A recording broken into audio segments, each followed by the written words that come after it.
Nous sommes le 2 août 2026 et l'Olympique de Marseille n'a toujours fait aucune recrue dans ce mercato. Pire, l'Olympique de Marseille n'a vendu que 3 joueurs en sachant qu'il faut dégraisser au maximum la masse salariale du club.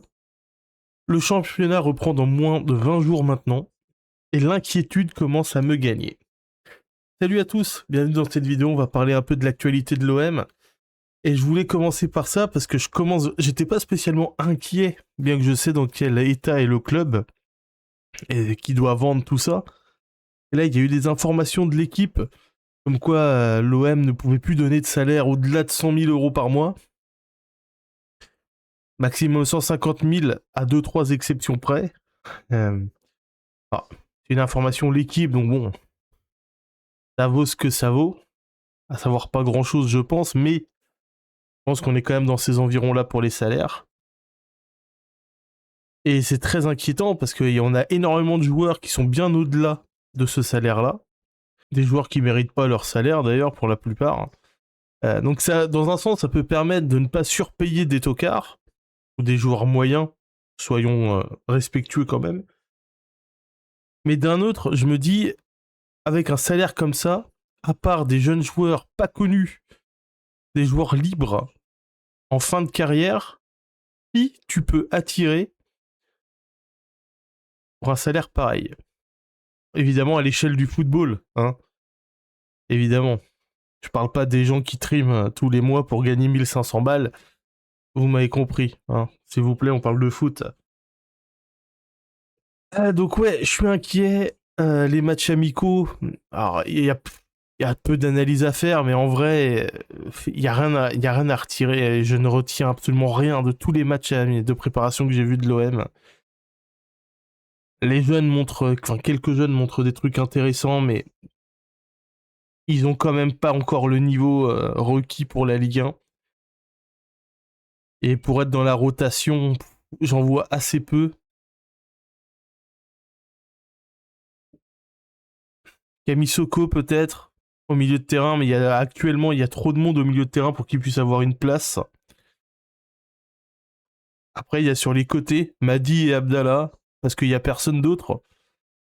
Donc pour l'instant ils auront leur chance, mais enfin c'est quand même ultra faible hein, ces joueurs-là. Franchement. Donc ouais, je commence vraiment à être très inquiet parce que je vois les c'est même plus des concurrents maintenant.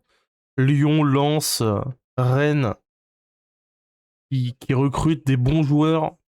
Alors apparemment la prépa de Lyon est pas très bonne hein, au niveau du jeu et tout. J'ai pas regardé leur match. Je regarderai leur match mardi en barrage de Ligue des Champions, enfin en tour préliminaire je crois. Et ouais, je suis inquiet. Bref, dites-moi vous aussi si vous commencez à être inquiet. On apprend que Leeds s'intéresserait une fois de plus qu'ils étaient déjà sur Peshao la saison dernière. Que Leeds s'intéresse à Igor Peshao qui figure en 3ème position sur leur liste de joueurs. Et là, regardez cette phrase intéressante. Frank McCourt réclame 50 millions d'euros pour envisager un départ. Évidemment, c'est un prix complètement démesuré par rapport à Peshao. Moi, ça me plaît bien qu'on montre les dents comme ça sur un joueur pas spécialement destiné à être vendu. Vous voulez Peshao, bah c'est 50 millions. Évidemment, si une offre arrive, soyons fous, à cette hauteur-là, oui, il faut le faire partir. Évidemment, tu le fais partir et tu vas chercher Nakamura, par exemple, à Reims. Bien moindre au salaire, tu gagnes quand même de l'argent, évidemment. Mais je pense que si Leeds, voilà, qui valorise actuellement le joueur entre 30 et 35, fait une offre à 28 millions plus 5 de bonus, je pense que McCourt le met dans l'avion, hein, direction l'Angleterre. Ouais, mais c'est marrant cette phrase, Frank McCourt réclame 50 millions. Alors putain, je sais plus parler, 50 millions pour envisager un départ. Ça veut dire quoi? Que c'est vraiment Frank McCourt maintenant qui décide, il y a une offre sur la table, on vend le joueur. Mais du coup, on a un directeur sportif. À quoi il sert? Parce que si on regroupe un peu toutes les infos, évidemment, c'est McCourt qui a le dernier mot. Il fait tous les départs. Benatia qui fait tous les départs aussi. Parce qu'on n'en parle plus, mais Greenwood à Fenerbahçe, c'est lui. Ouais. Bizarre, hein, tout ça. Hein. Très bizarre. Hein. En tout cas, Peshao, c'est un joueur que j'aime bien. Je pense que cette saison, s'il reste, il nous fera énormément de bien, évidemment. Mais s'il y a une grosse offre, quand je dis grosse offre, c'est vraiment très grosse offre pour moi. Au-delà de 35 millions d'euros, je pense que je le laisse partir au vu de l'état actuel du club. Mais j'aimerais bien le garder quand même. Parce que je pense qu'il peut faire vraiment mal en Ligue 1. Après, oui, en 1v1, il a du mal à éliminer. C'est un peu un tout droit qui frappe fort. Et je pense que s'il fait une bonne saison sans blessure, il y a vraiment moyen de le vendre beaucoup plus cher la saison prochaine.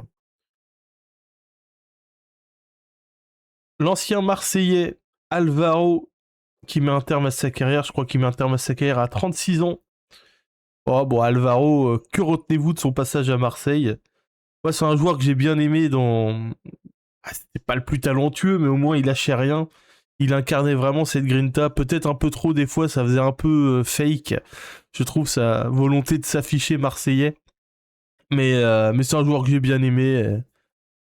Je j'ai pas de mauvais souvenirs d'Alvaro à Marseille. L'équipe annonçait un accord entre l'OM et Thomas Meunier, mais Thomas Meunier ne voulait pas attendre et du coup aurait été à Sunderland et Thomas Meunier répond qu'il n'y a jamais eu d'accord, absolument rien. Donc c'était une info l'équipe qui croit encore une fois. Évidemment Thomas Meunier peut pas dire qu'il avait un accord avec Marseille et qu'il s'est après rétracté pour aller à Sunderland au niveau de son image. C'est pas top. Après c'est un type qui dit ce qu'il pense hein, généralement Thomas Meunier. Très honnêtement, je ne suis pas mécontent qu'on ne récupère pas Thomas Meunier. Pour être complètement franc avec vous. Bon, il est sur la fin. Ouais. Il s'amuse en Angleterre. Alors, une information de Nordin que je ne connais absolument pas, mais apparemment c'est quelqu'un d'assez fiable. L'OM ciblerait sérieusement Ilan Kebal, joueur du Paris FC. Une vente pourrait débloquer l'arrivée du natif de Marseille. Alors, Ilan Kebal, c'est un serpent de mer. Hein. Dès l'année dernière, depuis que le PFC est remonté en Ligue 1, on entend parler d'Ilan Kebal. Du côté de l'OM, ailier droit, remplaçant évidemment de Mason Greenwood. Sa valeur actuelle est à 12 millions d'euros. Je pense que si on peut faire un 8 plus 2 de bonus, ça pourrait être intéressant. Euh... Il a quand même déjà 28 ans. Il avait marqué lors du match au Vélodrome Marseille-Paris FC. Il avait marqué un superbe but d'ailleurs. Vous voyez, l'année dernière, par exemple, au niveau de ses stats,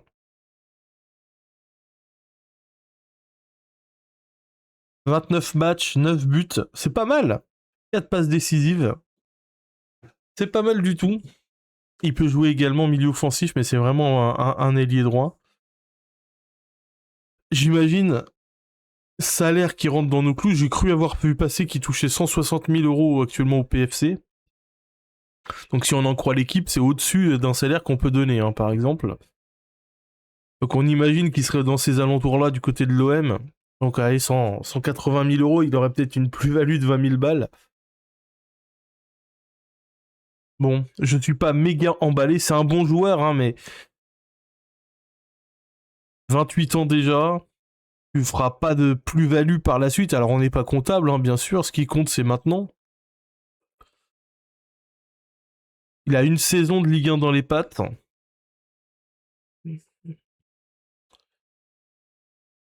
Disons qu'en deuxième choix, Kebal, ça me plairait bien. J'aimerais bien un choix un peu plus ambitieux pour remplacer Greenwood. Maintenant, il faut faire avec les moyens du bord. Et Ilan Kebal, c'est un bon joueur. Je prends. Fin de contrat 2028, il a encore 2 ans de contrat. Je prends. Autre rumeur de transfert qui est apparue hier et qui me plaît beaucoup. Casse-toi. La pub. C'est Saël Koumbedi, l'ancien latéral de Lyon. L'OM aurait pris des renseignements sur Koumbedi. Malgré la relégation de Wolfsburg, le latéral de 21 ans, auteur de 5 passes décisives l'an passé, conserve une belle cote sur le marché et plaît à Grégory Lorenzi. Alors ça, c'est une très bonne idée. J'aime bien ce joueur. Je l'aurais pris même avant qu'il parte de Lyon à Wolfsburg. Je crois qu'il était parti pour 7 millions d'euros environ. Il doit pas avoir un très gros salaire. Il est encore jeune. Ah non, c'est 9 millions d'euros qu'il avait été acheté. Ouais, donc ça va être autour de 10. Concurrent de la Lazio, l'AS Roma, le FC Porto, le Feyenoord, Rotterdam. Moi, Koumbedi, vraiment, ça me plaît. Ah, il a encore une marge de progression, il est rapide. Je me dis qu'un côté droit, Timothy Weah, et derrière lui Koumbedi, ça peut être pas mal. Ou imaginons même Ilan Kebal, Koumbedi. Franchement, ça me plaît bien. Ça me plaît vraiment bien. On va voir ce qu'il a fait un peu la saison dernière en termes de nombre de matchs et de blessures.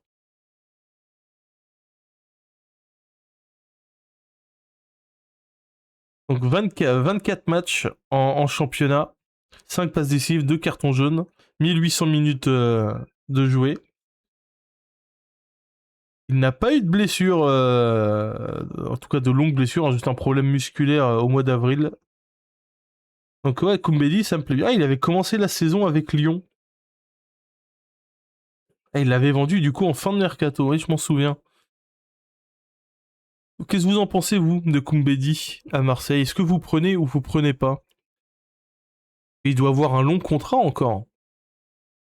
Parce que vu qu'il a signé l'année dernière, c'est pas écrit la dernier changement. Ah si, contrat jusqu'en juin 2029, pardon. Donc ouais, encore 3 ans de contrat. Ça va être un peu cher, hein. Mais ça me plaît bien. Sinon, pas de nouveauté concernant les départs de Rouli, si ce n'est que son agent a mis une photo et qu'il était au centre de City. Sans plus d'informations pour l'instant, au moment où j'enregistre, il est midi. Pas plus d'infos que ça.